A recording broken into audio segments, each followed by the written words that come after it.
Welcome back, traders and investors, to Benzinga's Pre-Market Prep, brought to you by MarketFi. I'm your co-host, Joel L. Connon, along with Brianna Valesky, and we have Dan Zanger on the line. He's a momentum trader and founder of ChatPattern.com. Well, Dan, let's revisit the last time you were on here. The market was still consolidating, hanging out near all-time highs, and you saw a lot of things in the market that you didn't like. Well, you got some follow-through on that. Yeah, saw a lot of bearish action. We certainly saw a lot of stocks making all-time new lows, 52 new week lows on big volume, day in and day out. Down days were 200 and 300 points. Up days were 100 points.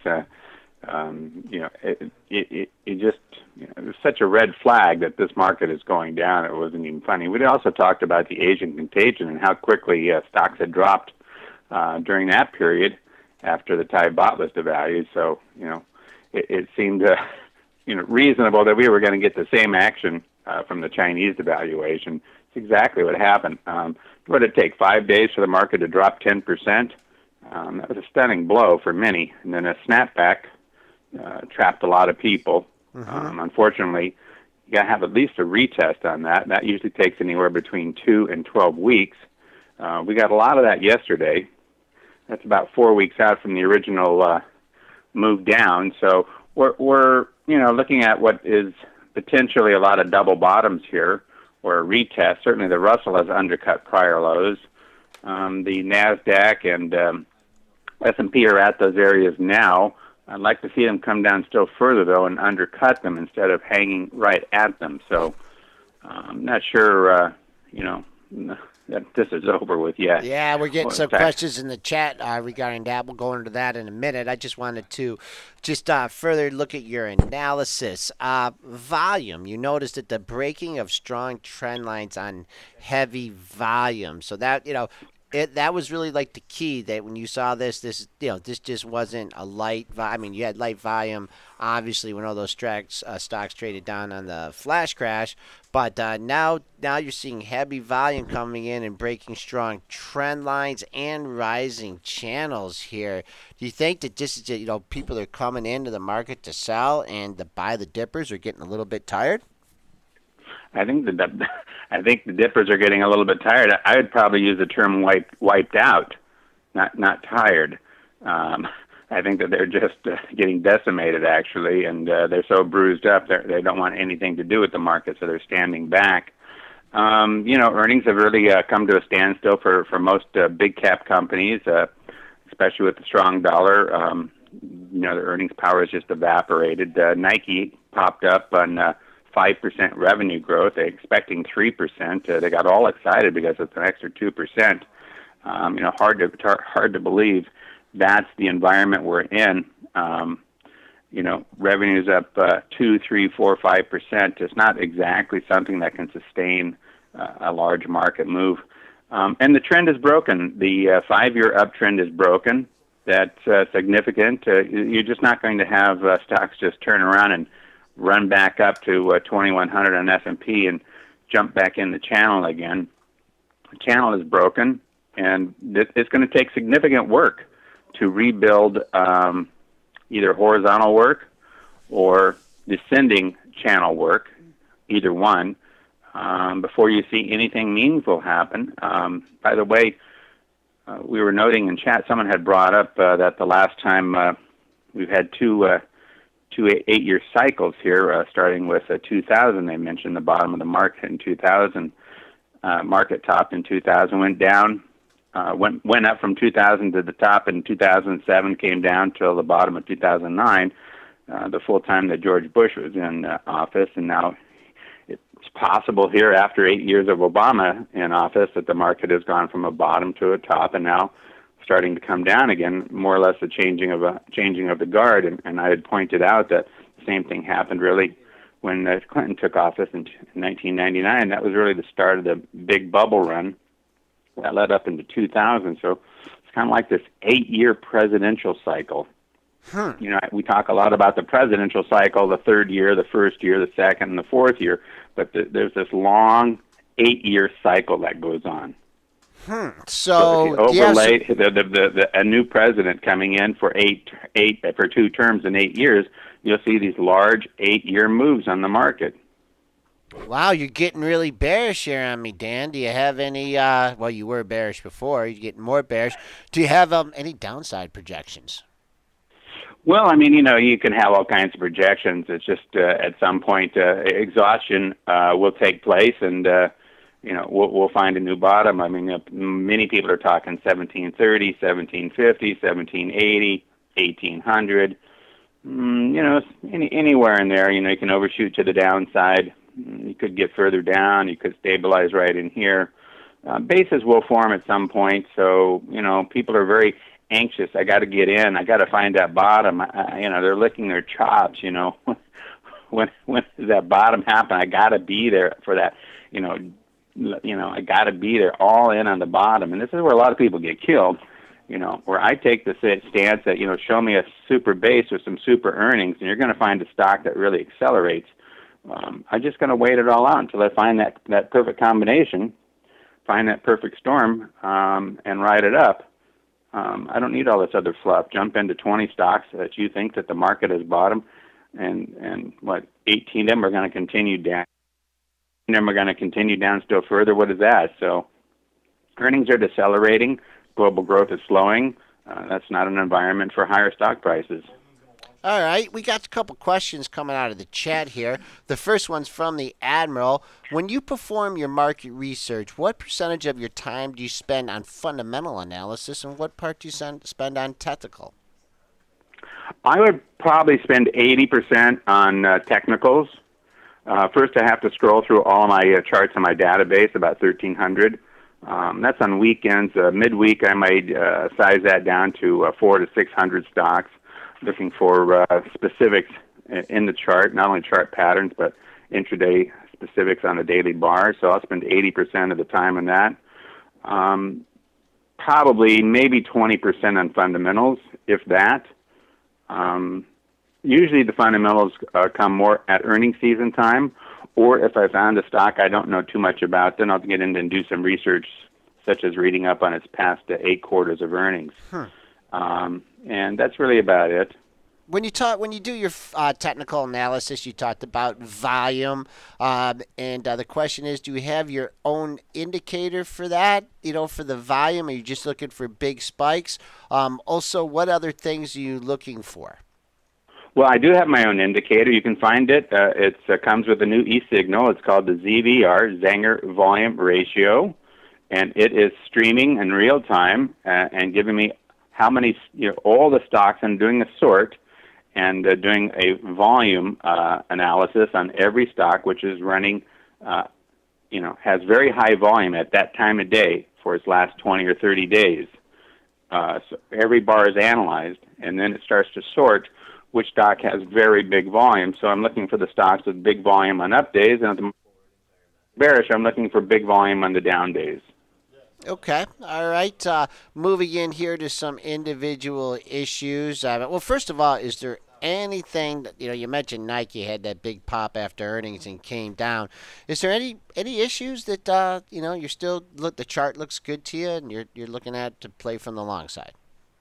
There's not a one, my friend. Not in this market. Not a one. Not one stock. The minute you go into a stock, the minute they pull the plug on it, it drops $30 on you. There's not a one. You are 100%. I'm 100% cash. Do nothing. Wait for all the chips to fall. Look at some of these biotechs. HRTX from 40 to 20 in 3 days. It's a brutal, vicious market out there. You don't know which one they're going to pull the plug on. VRX. Buys companies, jacks up the prices, and then sells them to the government. Everybody pays, insurance companies, and we pay the insurance companies. The government pays, so we pay the government more for all these drugs. I mean, they're under attack. I mean, this stock's just down like $70 here in about a week. Where is there to hide? So you don't know where to hide. So do you like going in, selling these things into weakness and just pounding it, or if you identify a weak pattern in a stock, you'll pick an area and you'll wait for a bounce, or do you do a little bit of both? I just actually don't trade these types of markets. They're vicious. They're dangerous. The big money, on my new book that just came out, Momentum Masters, I talk about just sitting in cash for 6 or 8 months. You don't want to take advantage of any of the downside action here? Well, shorting is a very is a Difficult. short-lived game, hence the term short. I've made some spectacular moves over the years in some big. But I've also been in some shorts that I just got in and broke technical support, volume picked up. Let's say, for instance, I bought Brocade back in 1999. I paid $215 for it, got into it for about 40,000 shares, and the next day it gapped up to 250 on news. So Yeah. you can really get sliced and diced. Shorting is a very tough situation. Yeah, it's better for those trading 1 and 2 and 3,000 shares, maybe 4 or 5,000 shares. For me, I just would rather just sit on the sideline. After I do an analysis of my tax returns over 7-8 years, I go back, I look at all the trades. The big money trades were made from those few leading stocks: the Google, the Baidu, the Qualcomm, that broke out, had tremendous earnings up 50%, 90%, 120%. They broke out of solid bases, and they ran for 2 or 3 months. Apple, my last big one was Facebook. I've had like 350,000 shares at $35 a share, sold at about $57 and $58 a share. You can really sink your teeth into something like this. You're going to get a nice big move. I just consider a lot of this other stuff just fluff. It's just back and forth. The big money's made on the big moving stocks. You want to be very, very involved with the big moving stocks in a uptrending market. You just have to wait for the full package to be put together. Right, and you sound like you might not be doing that for like another 8 years or so here. I don't think it'll be that long, but I'm sure it's going to be some time. I mean, most bull markets are kicked off, when the Fed starts to aggressively lower rates. So, they're not going to be doing that for quite some time. So, until I think the economies come back around and maybe the dollar creeps back up. I think it may be a while until we really get back into a bullish situation. Is there anything that the market can do that would change your opinion? I mean, get back into the channel, or they'd have to get back in the channel. But if it did, earnings would have to start really coming through on the big cap stocks because we're just overvalued, vastly overvalued to the rate of growth. The stocks just cannot maintain that elevation of valuation unless there's an underlying growth factor to sustain it. And if earnings are decelerating, then the price of the stock will have to come down to match the earnings and the valuations. That's how it works. Yep, another question coming out of the chat here. You've been doing for several years, been looking at the market transparency. What are some things you want the SEC to do to force the institutions to give better information? Well, they tried to in 2000, where they have like a site on FINRA, where they have like a listing of upgrades and downgrades and what happened to the stocks after they've upgraded and downgraded and percent. They tried to make transparency there. I'm not sure anybody looks at it or really cares. I mean, if you sit there and you say that you upgrade 20 stocks and 19 go down, why is this guy still allowed to be making these calls? You know what I mean? You list it on the FINRA website, but who's the police? Where's the police? I mean, the brokerage company that employs him doesn't care as long as he keeps bringing in the clients. He's making the companies happy because he keeps upgrading them. That's the whole problem. They're not there to hand you a check, these brokerage companies. They're there to take your money. So, I think the people need to be really more, up to speed that this is just basically all lies and song and dance to take your money and not to believe what is said by somebody else. Do your own research. Look at the action of the stock. Look for your support lines to be held. Look for your moving averages to be held. And if they don't, just sell the stock. Just don't believe in your stock. Believe in your stops.